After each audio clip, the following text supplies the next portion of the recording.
Epstein ফাইলের অন্ধকূপে বাংলাদেশ, হাসিনার রহস্যময় সম্মতি, মিন্টুর নাম এবং আইসিডিডিআরবির $5 মিলিয়ন ফাঁদ।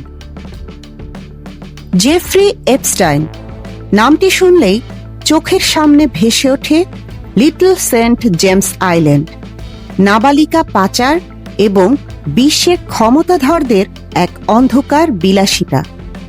মার্কিন মুলুকের এই কুখ্যাত যৌন অপরাধী কবরে গেছেন 2019 সালে, কিন্তু তার রেখে যাওয়া পাপের দলিল বা এপস্টাইন ফাইলস আজ জীবন্ত আগ্নেয়গিরির মতো বিস্ফোরিত হচ্ছে। বিশ্ববাসী যখন এই ফাইলে ক্লিন্টন, ট্রাম্প এবং প্রিন্স অ্যান্ড্রুর নাম খুঁজছিল, ঠিক তখনই হাজার হাজার মাইল দূরের এই বাংলাদেশে আছড়ে পড়ল এক বড়সড় তোলপাড়। মার্কিন বিচার বিভাগের অবমুক্ত করা 30 লাখ পৃষ্ঠার নথির গহীনে ভেসে উঠল বাংলাদেশের ক্ষমতাচ্যুত সাবেক প্রধানমন্ত্রী শেখ হাসিনার নাম। শুধু তাই নয়, এই তালিকায় আছেন বিএনপি নেতা ও বিশিষ্ট ব্যবসায়ী আব্দুল আওয়াল মিন্টু এবং আন্তর্জাতিক খ্যাতিসম্পন্ন প্রতিষ্ঠান আইসিডিডিআরবি। কি লেখা আছে সেই ইমেইলে? 2018 সালের এক গভীর রাতে শেখ হাসিনা কোন বিষয়ে একমত হয়েছিলেন এপস্টাইন টিমের সাথে? আর ফেনী 3 আসনের বিএনপি প্রার্থী মিন্টুর নাম কেন একই ডোনার লিস্টে? আজ আমরা উন্মোচন করব ওয়াশিংটনের সেই অন্ধকার লবির সাথে ঢাকার ক্ষমতার সংযোগের আসল রহস্য। ঘটনার কেন্দ্রবিন্দুতে রয়েছে একটি ইমেইল, তারিখ 21 সেপ্টেম্বর 2018, সময় রাত 1টা। যুক্তরাষ্ট্রের বিচার বিভাগের নির্দেশে গত 30 জানুয়ারি প্রকাশিত নথিতে এই মেইলটি পাওয়া গেছে। মেইলের বিষয়বস্তু বা সাবজেক্ট ছিল জেফ্রি এপস্টাইন।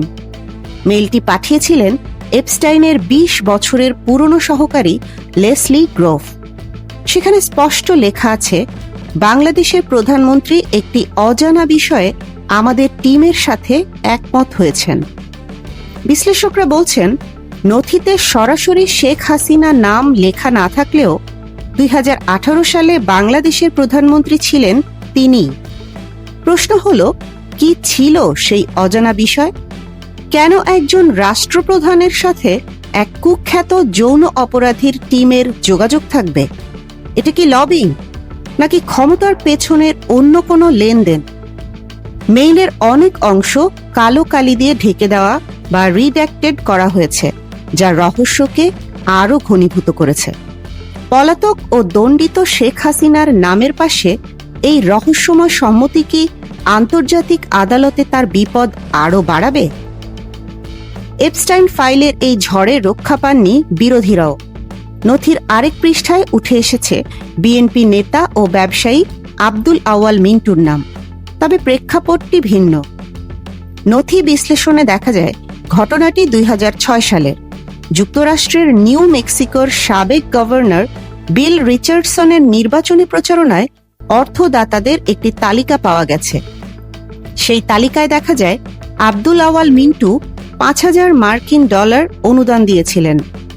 মজার এবং আতঙ্কের বিষয় হল, ঠিক একই প্রচারণায় জেফ্রি এপস্টাইন নিজেও $50,000 মার্কিন অনুদান দিয়েছিলেন এবং তিনি ছিলেন শীর্ষদাতাদের একজন। 2006 সালের 3 জুলাই এই তথ্য নথিভুক্ত করা হয়। যদিও নথিতে মিন্টু এবং এপস্টাইনের মধ্যে সরাসরি কোনো যোগাযোগের প্রমাণ মেলেনি, কিন্তু একই ডোনার লিস্টের নাম থাকাটা অস্বস্তিকর। বর্তমানে তিনি ফেনী 3 আসন থেকে আসন্ন ত্রয়োদশ জাতীয় সংসদ নির্বাচনের প্রার্থী। নির্বাচনের ঠিক আগ মুহূর্তে এই তথ্য কি তার ইমেজে আঘাত হানবে, নাকি এটি নিছকই ব্যবসায়িক লবিংয়ের অংশ? সবচেয়ে লোমহর্ষক তথ্যটি সম্ভবত এটি, এপস্টাইনের নথিতে কোনো ব্যক্তি নয়, উঠে এসেছে বাংলাদেশের গর্ব আন্তর্জাতিক স্বাস্থ্য গবেষণা প্রতিষ্ঠান আইসিডিডিআরবির নাম। নথিতে প্রতিষ্ঠানটিকে বিশ্বখ্যাত এবং অণুজীব গবেষণায় বিশ্ব বিশেষজ্ঞ হিসেবে উল্লেখ করা হয়েছে। কিন্তু এপস্টাইন কেন স্বাস্থ্য গবেষণায় আগ্রহী ছিলেন? নথিতে দেখা যায় একটি প্রস্তাবিত গবেষণার উদ্যোগের অংশ হিসেবে আইসিডিডিআরবি-কে যুক্ত করার পরিকল্পনা ছিল এবং এই অণুজীব গবেষণার জন্য প্রতিষ্ঠানটিকে 50 লাখ বা 5 মিলিয়ন মার্কিন ডলার অনুদান দেওয়ার প্রস্তাবও নথিতে উল্লেখ রয়েছে। বিশ্লেষকরা প্রশ্ন তুলছেন, এপস্টাইন কি শুধুই জনহিতকর কাজে টাকা দিচ্ছিলেন, নাকি এর পেছনে ছিল কোনো বায়ো ওয়েপন বা জীবাণু নিয়ে গোপন পরীক্ষার নীল নকশা? এপস্টাইনের মতো অপরাধীর সাথে জনস্বাস্থ্য প্রতিষ্ঠানের নাম জড়ানো এক ভয়ানক ইঙ্গিত বহন করে। 30 জানুয়ারি প্রকাশিত এই 30 লাখ নথির অনেক জায়গায় কালো কালি দিয়ে মুছে দেওয়া হয়েছে। এই ব্ল্যাকআউট করা অংশগুলোতেই কি লুকিয়ে আছে আরো বড় কোনো বাংলাদেশি নাম? শেখ হাসিনার নাম আসার পর এটি আর শুধু কোনো গুজব নয়। লেসলি গ্রোফের মেইল প্রমাণ করে যোগাযোগ ছিল, মিন্টুর নাম প্রমাণ করে একই সার্কেলে বিচরণ ছিল, আর আইসিডিডিআরবি প্রমাণ করে এপস্টাইনের নজর ছিল বাংলাদেশের গবেষণাগারেও। বিশ্বজুড়ে যখন এপস্টাইন ফাইল নিয়ে তোলপাড়, তখন বাংলাদেশের 2 প্রধান রাজনৈতিক দলের শীর্ষ পর্যায়ের নাম এবং একটি জাতীয় প্রতিষ্ঠানের নাম উঠে আসা আন্তর্জাতিক অঙ্গনে দেশের ইমেজের জন্য বড় ধাক্কা। এপস্টাইন এখন কবরে, কিন্তু তার রেখে যাওয়া ডায়েরি এখনো অনেককে কবরে পাঠানোর ক্ষমতা রাখে।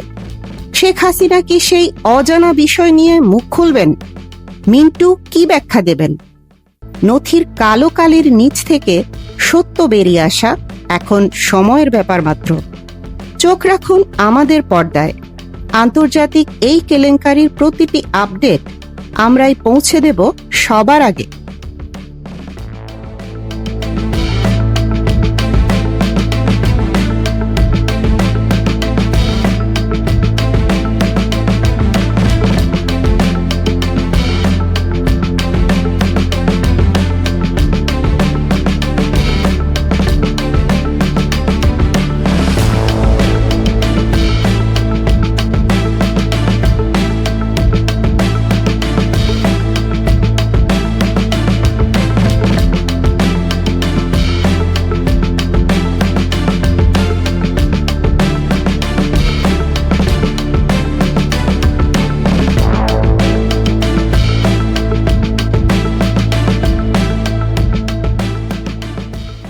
এতক্ষণ দেখছিলেন ইকো অফ বাংলাদেশ। প্রতিদিনের এমন নিউজ আপডেট পেতে সাবস্ক্রাইব করুন আমাদের চ্যানেল, সেই সাথে অন করে রাখুন বেল আইকন।